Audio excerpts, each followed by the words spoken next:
Good morning, everyone. My name is Seung from KAIST, South Korea. Today, I will be presenting on Directory-Granularity Filesystem journaling for CMM-H SSDs. Hardware is rapidly evolving. We examine CPUs and storages released between 1990 and the present. In the last 30 years, the number of cores has increased 128 times. For storage, the I/O latency of storage has decreased by around 10,000 times within a 20 years. To provide crash consistency of file directory abstraction, journaling or copy and write are widely used. However, journaling results in severe performance degradation. The figure in the slide shows the MDTest file creation benchmark result. Both JBD and FastCommit, which is the state-of-the-art journaling, exhibit around 70% performance degradation. Any application that makes use of file directory abstraction can suffer from performance degradation due to journaling. Applications such as Exim, RocksDB, MySQL, Git, and virtual machine all rely on file directory abstraction. File system updates are reflected to the storage through journaling. Thus, application cannot fully utilize the performance of modern CXL storage like CMM-H. The bottlenecks of journaling can be categorized into 4 aspects as follows. The first is lack contention on transactions. In many journaling techniques, multiple operations insert metadata updates into a single transaction. To prevent race conditions between threads, a transaction lock must be acquired. Then the second is transaction conflicts.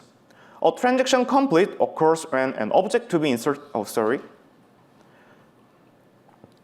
A transaction conflict occurs when an object to be inserted into a transaction already belongs to another transaction. When a conflict arises, the new transaction must wait for the preceding transaction to commit. Third is serial commit. Many journaling file systems serialize transaction commit within the journal area. Even if a commit request is made, it must wait for the preceding transaction to commit first. The last is transaction lockup. With group commit, all file operations within a transaction must complete before the transaction commit starts. To prevent journal commit delays, no new file operations can be inserted into the transaction during this period. A thread initiating new file operations must wait. Many studies have been proposed to address the scalability of journaling. In 2014 and 2015, per partition transaction allocation were introduced by IceFS and SpanFS. In 2017, a per pile transaction allocation was proposed by iJournaling. In 2021, a per core transaction allocation was introduced by zJournal. This per core transaction allocation performs well in scenarios where transaction conflicts rarely occur. In 2023, techniques dedicated to concurrent commit was proposed by DJFS. This shows the impressive performance in workloads with frequent transaction conflicts. In 2024, FastCommit incorporates both logical logging and physical logging. This minimized the log size for frequent file operations, thereby reducing write amplification. However, each journaling has its limitations. Per partition transaction allocation requires modifications to the on-disk layout. Per pile transactions make it difficult to benefit from the group commit effect. And per core transaction frequently encounter transaction conflicts, requiring multiple shadow pages to resolve them, which increase write amplification. A concurrent commit is designed based on an order-preserving I/O stack, making it usable only on specific devices. A hybrid journaling locks up both transactions for any transaction journal commit, significantly increasing lockup time. Now, this slide introduces the CMM-H, an SSD that supports I/O operations based on the CXL.MEM protocol.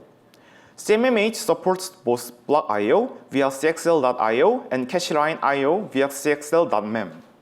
The difference between these two I/O modes can be analogous to a trailer and a test log. A block I/O has high bandwidth but high latency. A cache line I/O has low bandwidth but low latency. By analyzing previous studies, we established 3 objectives to achieve journaling scalability. The first is minimize overhead caused by transaction lockup. In other words, we need to reduce the number of file operations blocked during the lockup. The second is minimize transaction conflicts. It means we need to prevent unnecessary transaction serialization caused by transaction conflict. The third is maximize the compound degree of transactions. This is to reduce the cache flush overhead per transaction commit. To explore a transaction allocation method that meets the three objectives, we analyze the file operation patterns of 8 applications. It includes Exim, LuxDB, MySQL, SQLite, Git, Mercurial, VMware, and Hadoop file system. The first property is dedicate directory, which we refer to as property D. An application works within its own directory. For example, Exim performs file operations in the spool and mail directories. LuxDB operates within a directory specified by the system administrator. MySQL also executes file operations in a designated directory. The second property is directory update, which we refer to as property U. It means updating the contents of a file involves creating and deleting files. A well-known example of this is atomic rename. Also, with the increasing popularity of log structure writing, this trend is becoming more pronounced. For instance, LuxDB does not overwrite existing SSD files. Instead, it creates a new SSD file and writes data to it. The third property is shared directory, which we refer to as property S. The application updates multiple files that belong to the same directory. For example, in Exim, both the email data and its header are created in the same spool directory for each email. Based upon this dedicated directory, each application works on its directory, exclusive from the rest. Thus, if we allocate transaction in per directory basis, a transaction in a lockup period does not affect the other applications or threads. Second, using per directory transactions, we can carry multiple file operations that are related to each other by property U and S. Due to these mentioned benefits of per directory transaction, we decide to set a directory as a unit of journal transaction. In DJFS, updated metadata is inserting into the running transaction of the parent directory inode of the last component of the path string. Here is a time series example. When create D1F1 is called, the following object is inserted to D1's running transaction. D1's inode, its directory entry, and F1's inode. Then, when fallocate D1F1 is called, the following object is inserted into D1 transaction, F1's inode and its file mapping. When link is called, the following object is inserted into D2 transaction, D2's inode, D2's directory entry, and F2's inode. This slide analyzes the previous work in 3 axes, which is lockup complete and compound degree. Unlike the other journaling techniques, we achieve all the 3 objectives. Each directory can have up to 1 running transaction and 1 committing transaction. In DJFS, when file operation is called, it identifies the directory and inserts the log records into the directory's running transaction. The running transaction can be committed either periodically or by fsync. In DJFS, multiple transactions may be committed simultaneously if several fsyncs are called within a short time interval. DJFS journals only file metadata. For example, inode, file mapping, and directory entry. The file system metadata is reconstructed during the crash recovery, as in iJournaling and FastCommit. This is to reduce the frequency of transaction conflicts. For inode, DJFS uses 256 bytes physical logging.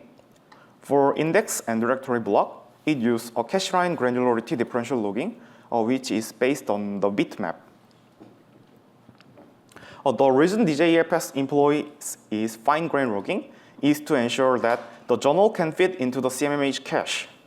The graph illustrates the CXL.mem randomized throughput of CMM-H as a function of dataset size. As the dataset size increased, throughput decreased. To realize per directory transaction, there are 3 challenges. First, transaction selection. An inode can be referred to by more than one directory entry. Then there can be multiple running transactions for the same inode. The journaling module needs to select the transaction. Then, second is multi-transaction atomicity. A single file operation can update more than one directory. We need a mechanism to handle multiple directory updates in an atomic manner. A third is resolving the transaction conflict. The transactions under the conflict need to be properly synchronized. A file can have more than one link, and subsequently can have more than one parent directory. In this case, we use the technique called path-based transaction selection. If a file operation requires path, a file operation selects the running transaction based on the path. When the file operation receives a file descriptor, it traverses the path by traversing the directory entry from the associated file structure. Next one is transaction coalescing. A single file operation may update multiple directories. In this case, the failure atomicity of a file operation may be compromised. To address this issue, we developed a technique called transaction coalescing. Transaction coalescing merges the two transactions into one. In this example, a D1 transaction and D2 transaction are coalesced. Next one is running-to-running conflict. A running-to-running conflict occurs when one transaction tries to update the metadata object that belongs to another running transaction. If the file system detects an running-to-running conflict, the file system coalesces the two transactions and updates the existing log record for the conflict operation. The next one is running-to-committing conflict. This occurs when the file operation updates the metadata object that belongs to the committing transaction. If the file system detects an running-to-committing conflict, the file system delays committing the running transaction until the committing transaction under conflict is made durable at the storage. This is the evaluation setup. We used 88-core SPR machine and CMM-H prototype. We used Ubuntu 22 with Linux kernel 5.18. We used a 6 journaling module, JBD, FastCommit, CJFS, Jet Journal, iJournaling, and DJFS. Among these, JBD, FastCommit, iJournaling, DJFS use CXL.mem interface to persist the transaction. Additionally, we apply fine-grained logging of DJFS to JBD and iJournaling. We used 4 macro benchmarks: Varmail, MDTest, Exim, and RocksDB FieldSync. We show the throughput of MDTest and RocksDB FieldSync. MDTest is a metadata-intensive benchmark, and DJFS shows 2 times throughput compared to FastCommit. In RocksDB FieldSync, it shows almost a similar throughput compared to FastCommit. Then we measure the length of the transaction lockup interval in each workload. In all 4 benchmarks, the DJFS shows significant reduction in transaction lockup time due to its finer transaction granularity. Next, we count the number of times where a transaction is blocked due to the transaction conflict. We call it a conflict count. This per directory and per file transaction almost eliminates transaction conflict due to its file system data structure-oriented transaction allocation. Then we count the number of file operations per transaction. A per directory transaction successfully carries more file operations than per file transaction does. Now let me conclude. We analyze application file update behavior, and we conclude that it is centered around a dedicated directory. And we propose a new unit of file system journaling as a directory. And for CMM-H, we need a new journaling file system that can exploit the access locality of CMM-H. Thus, we propose DJFS, Directory-Granularity Journaling File System. Thank you for the listening. If you have any question, please ask me. Thank you.